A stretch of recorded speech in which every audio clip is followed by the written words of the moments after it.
Alright, I'm using my headlight, a flashlight, and the light from my phone to try to show you what needs to happen. Your starter is directly below these two hoses. I've already changed it, so it's the nice pretty shiny thing right there. To get to it, you can see it's going to be real easy. The first step is to remove the battery.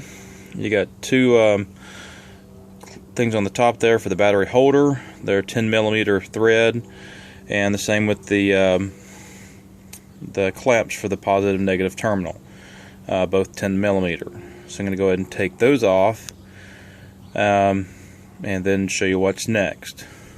That's the easy part. Just in case anybody wanted to see, I'm using a feed-through Craftsman wrench. They work really good because you can see all the way through it. These are a little bit longer, so it works real well to get these off. You don't have to undo them all the way, just enough to loosen the little J-hook thing at the bottom. And then we're going to do the same thing with these. And of course, if you're using a metal wrench like me, make sure you don't touch negative to positive. So I always like to take the ground off first to kind of make it a little easier to not do that. So I'm going to finish up, a little hard to do with the camera, and be back. Alright, I've got the top clip off and the battery terminals just stuck to the side. I'm going to take the battery out, and there's also a battery holder. It's just a plastic tray that holds the battery in case acid leaks, and it's not held in by anything, it just sits there. So I'm going to take those two things out. It's easier to take them out together, so I'm going to do that, and again, I'll be back. Alright, battery's out. I just kind of rolled it out. This battery holder right here, there's 4 screws to hold it in place. One directly below me, down here. There's one over here, one back here, and there's one, I don't know if you can see it. Yeah, you can, right there it is. Right down there, you can see it kind of rounded off. That one has to come out also. That's the pain in the butt one. These 3 are fairly easy. It's a 12mm thread that come out without too much problem. That one at the bottom down here, you really can only access by turning this wheel out. Just turn it this direction, like you're going to make a left-hand turn all the way, and that should give you enough access to reach up underneath it and access that screw. If you have a closed-in ratcheting wrench, 12mm, that would be the best thing. I rounded mine off before I had a chance to really do that, so it made it a lot more difficult. All you have to do is loosen it, and I'll show you why in a few moments. If you get the other 3 out and loosen it, it should come on out. What I ended up having to do was take, also there's these right here that get clipped to this. This one gets clipped in, and this one just has a bolt. I believe it's also 10mm. You access from this side. Again, another fun one to get to. But those 3 come out, and I just sat here and wiggled it back and forth, back and forth, back and forth, back and forth after I loosened it, and was able to get it out. Once I got it out, I had much easier access to finish loosening it from the much easier side. And when I put it back in, I did not tighten that back down. There's 3 screws, and the other one's sitting on it. It's not going anywhere. And really, even with just 2 screws, where's it going to go? It's fine. But that's just my 2 cents. So I'm going to go ahead and take this bolt out, that one, and this one down here. And like I said, the third one on the bottom is already loose, and that's the biggest pain in the butt you're going to find right there. Once that's out of the way, everything else is a lot easier to get to. So I'm going to do that, and I'll be back. Alright, one side note. The screw right here that's on the near the front, on the side. I find once you loosen it, it's easier to put your wrench on it and do it from the bottom, ratcheting it back and forth. You got a little more movement to get it out. So maybe just take that in mind, and I'm going to finish doing this. Alright, I've got all these screws out, so now I'm just going to lock this here out of place. And you can see right here how it's got kind of a notch on it. That's why you don't have to loosen it all the way or take it all the way out, because this will just slip right back onto it when you finish taking this out. Oh, sorry, I forgot one thing. I forgot to take that out. Alright, now that the tray is out, you can see the horrible little pain in the butt screw right there. It's just a pain to get to, and you can see kind of where I rounded it off. But that's the 4 that we're trying to get to.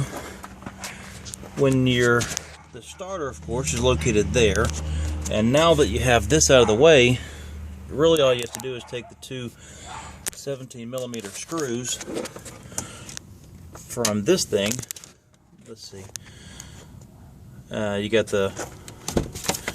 You take this off. There's a nut here.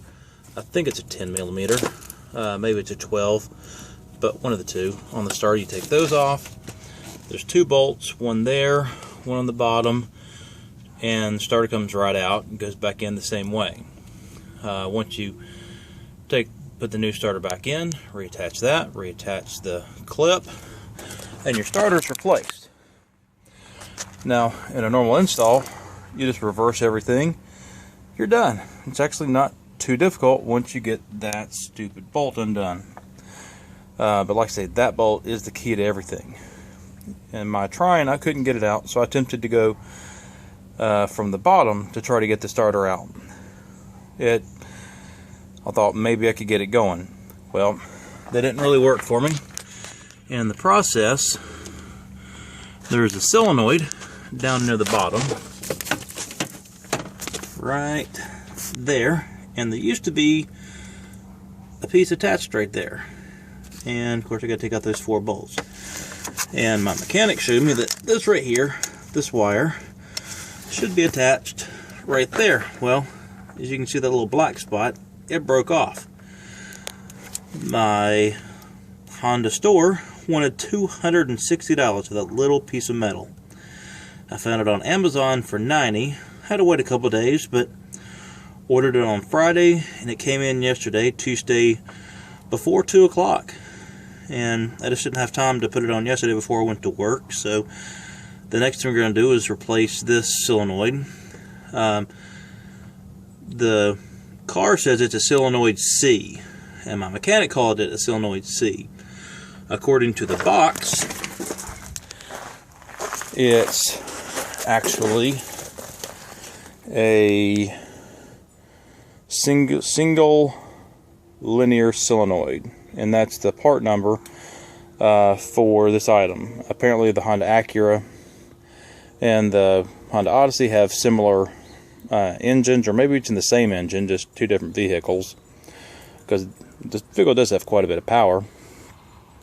But that's the part number, and this is the actual part itself. Just a 2-prong connector right there, but this piece right here, when I was trying to get it from the bottom, just broke off. So I'm going to go change that next. This piece comes with a brand new I'm going to call it a grommet, rubber, whatever you want to call it, gasket. There you go, that's the right word. Brand new filter that's right there, and we'll see what the other one looks like when I get it out. If I'm not mistaken, I believe this one too is a 12mm to take those screws out. And so instead of boring you with taking those screws out, I'm going to go ahead and work on that. One final note, occasionally it may be necessary to remove these 2 hoses to get to the starter. I did remove them the first time I tried to get the starter out, to try to my first round before I got this tray out, and it was extremely difficult. These were on there very tightly, and after I was able to get a screwdriver in there to pry it loose a little bit, because it's an 04 car and it's 2014 now, so it was well and securely welded in place. I could have taken those clamps off and been just fine. But I'm going to go ahead and take those bolts off that are at the bottom, and I'll take the old solenoid off, and we'll get us a new one put on. Alright, got the old solenoid out. I don't know if you can tell. Screen and everything in it. I've been told these screens can get clogged. That are right here. There's a little tiny metal screen. You can see on that one a little better. But sometimes they get clogged and that can cause problems. This was a vehicle from up north, and you can see where I broke mine off and what it should look like. Sometimes maybe a real mechanic might not hurt you bad. Anyway, it's too late for that now. I'm getting it fixed. I think I still save money in the long run. But we're going to put the new one on, see if it clears my codes, and go from there. And I'm going to see if I can put this down here.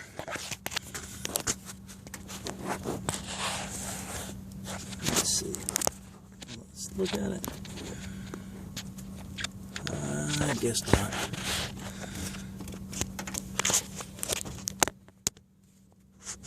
Trying to see. Yeah, right there it is. That's where it actually went. Oh, my finger out of the... Yeah, there you go. Perfect. That's the actual 3 little holes and 4 bolts. And $260 if you go through the manufacturer. Alright, so let's put the new one back in. Looks fun, don't it? Hardest part's getting those little screws started, so I'm going to start with the top ones. Get them started, put the bottom 2 in, get them started, and then tighten them all up. And I'll let you know how it goes. Alright, new solenoid is in place. You can see nice and pretty. Last thing I have to do is plug this wire in. And it only goes one way. Make sure you get it good, because you don't want to be back under this thing again. Let me do that, I'll be back. Alright, got that on. So now she's plugged in, as you can see. Nice and pretty. There you go, plugged in. Now I'm going to basically do the reverse. I'm going to put the battery case back in, put the battery back in, connect the battery, and just do everything in reverse.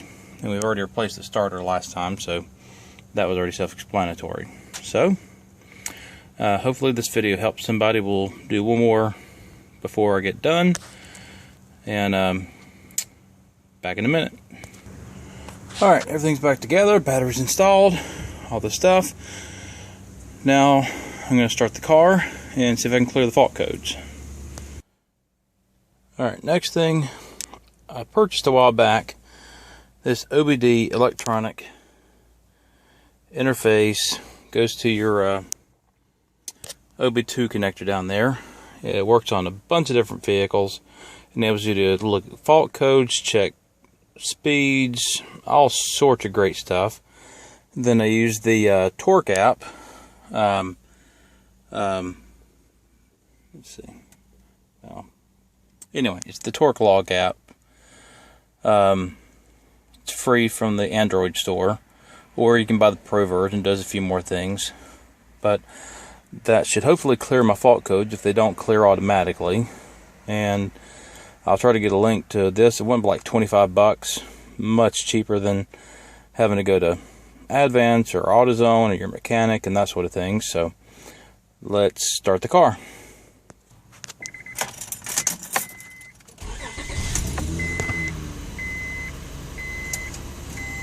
Awesome. Now before, when I did, the traction control light was on, the service engine light was on. Yeah, I know I need gas. and the drive light, the D light, not the D3, but the D light was blinking. And I could use the vehicle to go to work and back, but I had to physically put it down in 1 because apparently the PO 798 code disables the use of first gear and overdrive. So if you put it in D to like drive down the road, you start off in 2nd gear, which is why it takes a long time to get up to speed. But if you put it in 1 and then manually shift it into 2, it will go automatically for you. So I'm going to try to make it around the block, and then I'll get some gas and make sure this works. Hopefully this video is handy. If it was, please like it, leave me a comment. I'm by no means a mechanic. I just try to do these things by looking at YouTube videos myself and looking at forums, and this one wasn't on there that I could really find in detail. So I appreciate it, and y'all have a great day. Thank you.